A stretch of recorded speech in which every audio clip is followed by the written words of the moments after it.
2일 캐시 호컬 뉴욕 주지사는 보도자료를 통해 뉴욕주에서 코로나19 2차 부스터샷 접종이 본격 시행된다고 전했습니다. 이에 따르면 1차 부스터샷을 접종한 지 4개월이 경과한 50세 이상인 사람과 얀센 백신을 접종한 18세 이상 성인, 그리고 면역력이 저하된 12세 이상의 경우는 2차 부스터샷을 접종할 수 있으며 2차 부스터샷은 성인의 경우 화이자 또는 모더나 중에서 선택할 수 있고 성인이 아닌 경우는 화이자 백신만 허용됩니다.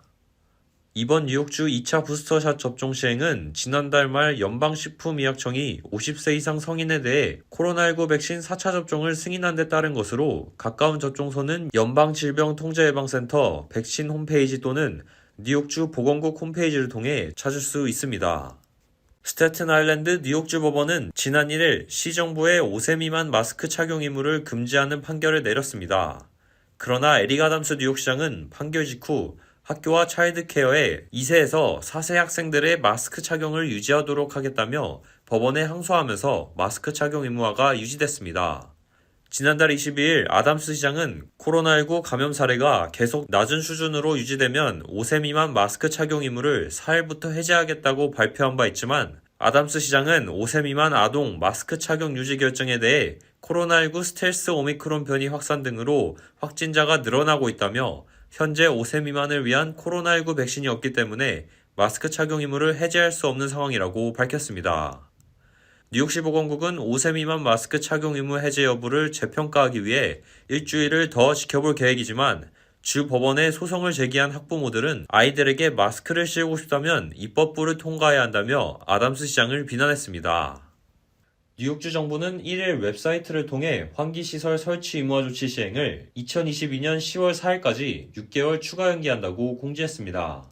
내일업소 환기시설 설치 의무화 규정은 지난 2016년 10월 3일 발효한 주지사 행정명령에 따라 신규 네일업소에게는 즉시 적용돼 시행에 들어갔고 기존 업소들의 경우 유예기간 5년을 받아 지난해 10월 3일부터 시작될 예정이었지만 주 정부 당국은 코로나19 사태가 장기화되자 올해 4월 4일까지 시행일을 6개월 연기한 바 있습니다.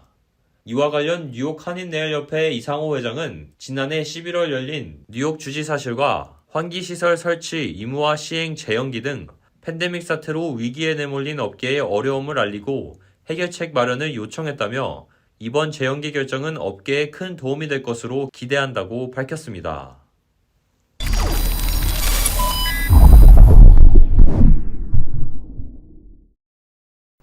LA 카운티 코로나19 신규 확진자 수가 또다시 1,000명을 넘어섰습니다.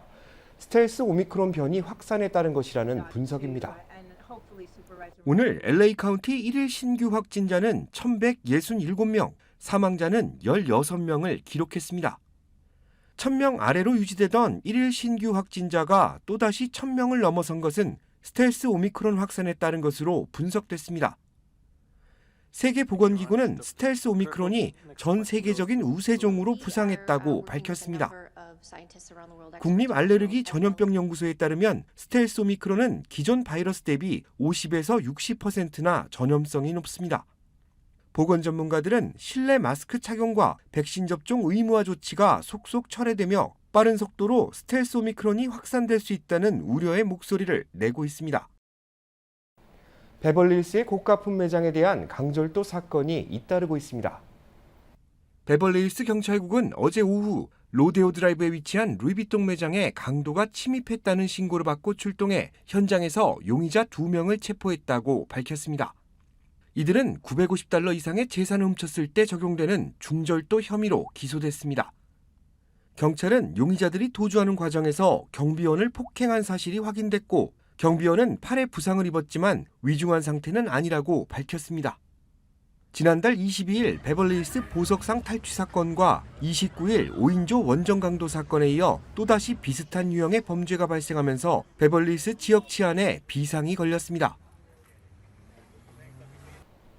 지난 주말 뉴저지 최대 한인 밀집 지역인 버겐 카운티 레오니아에서 30대 여성이 피살되는 사건이 발생했습니다. 피해자는 갱단에 의해 살해된 것으로 확인됐습니다. 제1사 뉴욕 KBTV 김은지 기자가 보도합니다. 데일리 보이스 등에 따르면 버겐 카운티 검찰과 레오니아 경찰은 이번 사건 관련 용의자인 35세 닐 디아코스를 1급 살인 혐의 등으로 체포해 조사 중입니다. 레오니아 경찰은 지난달 26일 오전 10시경 147 그랜드 애비뉴에 있는 한 아파트 단지에서 신고 전화를 받고 출동해 집에서 흉기에 찔린 채 숨져 있는 피해 여성을 발견했습니다. 숨진 여성은 35세 엘리샤 아르논이었습니다. 아르논은 얼굴을 바닥으로 둔 채 엎드려 있었으며 근처에는 범행에 사용된 것으로 보이는 흉기도 함께 발견됐습니다. 당초 경찰은 이번 사건의 용의자로 피살된 여성의 남자친구인 안드레 다니엘스를 체포했었지만 새로운 증거가 나옴에 따라 다니엘스에 대한 혐의를 기각하고 디아코스를 살인 혐의로 체포했습니다. 경찰이 확보한 증거에 따르면 디아코스는 누군가와의 전화통화에서 자신이 아르논을 흉기로 찔렀다고 말한 내용이 녹음됐습니다. 숨진 아르논은 펠리세즈 팍에서 중고교를 마친 것으로 알려졌습니다. 한편 체포된 디아코스는 갱 멤버로 알려졌으며 현재 버겐 카운티 구치소에 구금된 상태로 곧 법원 출두를 앞두고 있습니다. KBTV 뉴스 김은지입니다.